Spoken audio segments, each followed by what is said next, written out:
दोस्तों, आज की इस वीडियो में मैं बॉलीवुड के पहले सुपरस्टार राजेश खन्ना की कुछ रोचक बातें आपको सुनाने वाला हूं। तो दोस्तों, इस वीडियो के साथ बने रहिएगा। तो चलिए बिना देर किए इस वीडियो की शुरुआत करते हैं। जी हाँ दोस्तों, जिस तरह से आज टीवी के ज़रिए टैलेंट हंट किया जाता है, कुछ इसी तरह का काम 1965 में यूनाइटेड प्रोड्यूसर्स और फिल्म मेकर ने किया था। वे नया हीरो खोज रहे। फाइनल में 10,000 में से 8 लड़के चुने गए थे, जिनमें से एक थे राजेश खन्ना। अंत में राजेश खन्ना विजेता घोषित किए गए। राजेश खन्ना का वास्तविक नाम जतिन खन्ना है। अपने अंकल के कहने पर उन्होंने अपना नाम बदल लिया था। 1969 से 1975 के बीच राजेश ने कई सुपरहिट फिल्में दी।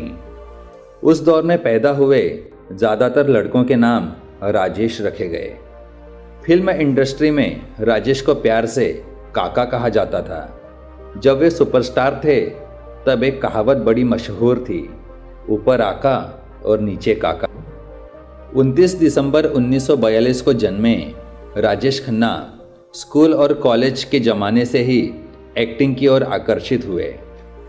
उन्हें उनके एक नज़दीकी रिश्तेदार ने गोद ले लिया था और बहुत ही लाड प्यार से उन्हें पाला पोसा था।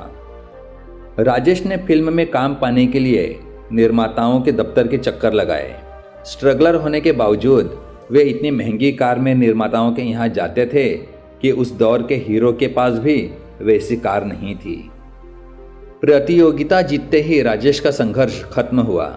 सबसे पहले उन्हें राज फिल्म के लिए जीपी सिप्पी ने साइन किया, जिसमें बबीता जैसी बड़ी स्टार थीं। राजेश की पहली प्रदर्शित फिल्म का नाम आखिरी खत है, जो 1966 में रिलीज हुई थी।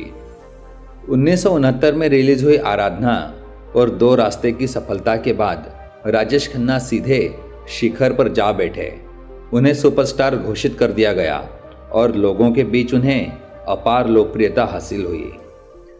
सुपरस्टार के सिंहासन पर राजेश खन्ना भले ही कम समय के लिए विराजमान रहे, लेकिन ये माना जाता है कि वैसी लोकप्रियता किसी को हासिल नहीं हुई जो राजेश खन्ना को हासिल हुई थी।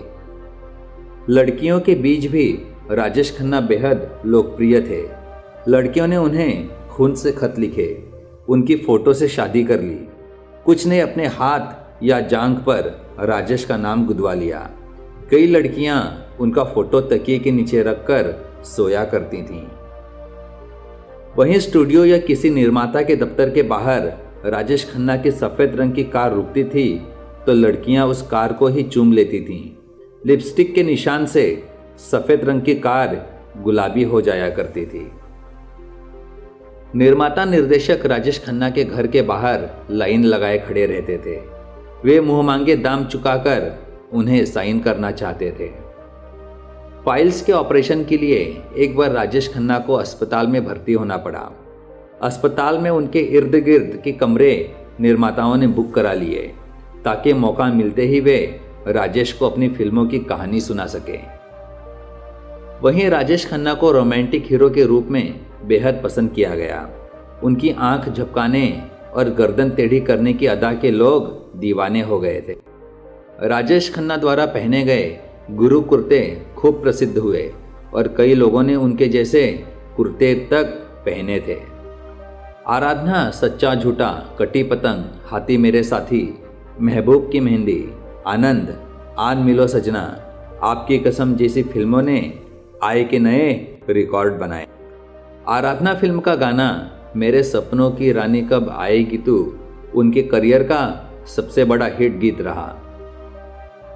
आनंद फिल्म राजेश खन्ना के करियर की सर्वश्रेष्ठ फिल्म मानी जा सकती है, जिसमें उन्होंने कैंसर से ग्रस्त जिंदा दिल युवक की भूमिका निभाई थी। राजेश खन्ना की सफलता के पीछे संगीतकार आर.डी. बर्मन और गायक किशोर कुमार का अहम योगदान रहा। इनके बनाए और राजेश पर फिल्माए अधिकांश गीत हिट साबित हुए और आज भी सुने जाते हैं। किशोर कुमार ने 91 फिल्मों में राजेश को आवाज़ दी तो आर.डी. ने उनकी 40 फिल्मों में संगीत दिया। अपनी फिल्मों के संगीत को लेकर राजेश हमेशा सजग रहते थे। वे गाने की रिकॉर्डिंग के वक्त स्टूडियो में रहना पसंद करते थे और अपने सुझावों से संगीत निर्देशकों को अवगत कराते थे। मुमताज और शर्मिला टैगोर के साथ राजेश खन्ना की जोड़ी को काफ़ी पसंद किया गया। मुमताज के साथ उन्होंने 8 सुपरहिट फिल्में दी। मुमताज ने शादी कर फिल्म को अलविदा कहने का मन बना लिया। उनके इस निर्णय से राजेश को बहुत दुख हुआ था। शर्मिला और मुमताज, जो कि राजेश की लोकप्रियता की गवाह रही हैं, उनका कहना है कि लड़कियों के बीच राजेश जैसी लोकप्रियता बाद में उन्होंने कभी नहीं देखी। आशा पारेख और वहीदा रहमान जैसी सीनियर एक्ट्रेस के साथ भी उन्होंने काम किया। खामोशी में राजेश को वहीदा के कहने पर ही रखा गया था। गुरुदत्त, मीना कुमारी और गीता बाली को राजेश खन्ना अपना आदर्श मानते थे। जंजीर और शोले जैसी एक्शन फिल्मों की सफलता और अमिताभ बच्चन के उदय ने राजेश खन्ना की लहर को थाम लिया। लोग एक्शन फिल्में पसंद करने लगे और 1975 के बाद राजेश की कई रोमांटिक फिल्में असफल रहीं। कुछ लोग राजेश खन्ना के अहंकार और चमचों से घिरे रहने की वजह को उनकी असफलता का कारण मानते थे। बाद में राजेश खन्ना ने कई फिल्में की, लेकिन सफलता की वैसी कहानी वो दोहरा नहीं सके।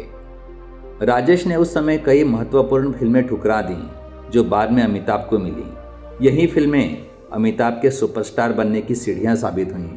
यही राजेश के पतन का कारण बना। राजेश के स्वभाव की वजह से मनमोहन देसाई, शक्ति सामंत, ऋषिकेश मुखर्जी और यश चोपड़ा ने उन्हें छोड़ अमिताभ को लेकर फिल्म बनाना शुरू कर दी। अमिताभ बच्चन और राजेश खन्ना को प्रतिद्वंदी माना जाता था। दोनों ने आनंद और नमक हराम नामक फिल्मों में साथ काम किया है। इन दोनों फिल्मों में राजेश के रोल अमिताभ के मुकाबले सशक्त हैं। यह प्रतिद्वंदिता तब और गहरा गई जब एक ही कहानी पर राजेश को लेकर आज का एमएलए, राम अवतार और अमिताभ को लेकर इनकलाब शुरू की गई। बाद में दोनों ही फिल्म बॉक्स ऑफिस पर खास असर नहीं छोड़ पाईं। रोमांटिक हीरो राजेश दिल के मामले में भी रोमांटिक निकले। अंजू महेंद्र से उनका जमकर अफेयर चला, लेकिन फिर ब्रेकअप हो गया। ब्रेकअप की वजह दोनों ने आज तक नहीं बताई है। बाद में अंजू ने क्रिकेट खिलाड़ी गैरी सोबर से सगाई कर सभी को चौंका दिया। राजेश खन्ना ने अचानक डिंपल कपाड़िया से शादी कर करोड़ों लड़कियों के दिल तोड़ दिए। डिंपल ने बॉबी फिल्म से सनसनी फैला दी थी। समंदर किनारे चांदनी रात में डिंपल और राजेश साथ घूम रहे थे। अचानक उस दौर के सुपरस्टार राजेश ने कमसिन डिंपल के आगे शादी का प्रस्ताव रख दिया, जिसे डिंपल ठुकरा नहीं पाई। शादी के वक्त डिंपल की उम्र राजेश से लगभग आधी थी। राजेश डिंपल की शादी की एक छोटी सी फिल्म उस समय देश भर के थिएटर्स में फिल्म शुरू होने के पहले दिखाई गई थी। डिंपल और राजेश की 2 बेटी हैं, ट्विंकल और रिंकी। डिंपल और राजेश में नहीं पटी, बाद में दोनों अलग हो गए। अलग होने के बावजूद मुसीबत में हमेशा डिंपल ने राजेश का साथ दिया। जब वे बीमार हुए तो डिंपल ने उनकी सेवा की। उनका चुनाव प्रचार भी उस वक्त डिंपल ने किया था। अपनी साली सिंपल कपाड़िया के साथ राजेश बतौर हीरो फिल्म अनुरोध में नजर आए थे। राजीव गांधी के कहने पर राजेश खन्ना राजनीति में आए। कांग्रेस ई की तरफ से कुछ चुनाव भी उन्होंने लड़े, जीते भी और हारे भी। लाल कृष्ण आडवाणी को उन्होंने चुनाव में कड़ी टक्कर दी और शत्रुघ्न सिन्हा को हराया भी। बाद में उनका राजनीति से मोहभंग हो गया। राजेश खन्ना की लाइफ में टीना मुनीम भी आई। एक जमाने में राजेश ने कहा भी था कि वे और टीना एक ही टूथब्रश का इस्तेमाल करते हैं। जितेंद्र और राजेश खन्ना स्कूल में साथ साथ पढ़ चुके हैं। राजेश खन्ना और उनकी बेटी ट्विंकल का एक ही दिन जन्मदिन आता है। दोनों का ही 29 दिसंबर को जन्मदिन होता है। बहुत पहले जय शिव शंकर फिल्म में काम मांगने के लिए राजेश खन्ना के ऑफिस में अक्षय कुमार गए थे। घंटों उन्हें बिठाए रखा और बाद में काका उनसे नहीं मिले। उस दिन कोई सोच भी नहीं सकता था कि यही अक्षय एक दिन काका के दामाद बनेंगे। अक्षय का कहना है कि वे बचपन से ही राजेश खन्ना के फैन रहे हैं। आराधना, अमर प्रेम और कटी पतंग उनकी पसंदीदा फिल्में हैं। कहा जाता है कि राजेश ने बहुत सारा पैसा लॉटरी चलाने वाली एक कंपनी में लगा रखा था, जिसके जरिए उन्हें बहुत आमदनी होती थी। अपने बैनर तले राजेश खन्ना ने जय शिव शंकर नामक फिल्म शुरू की थी, जिसमें उन्होंने पत्नी डिम्पल को साइन किया।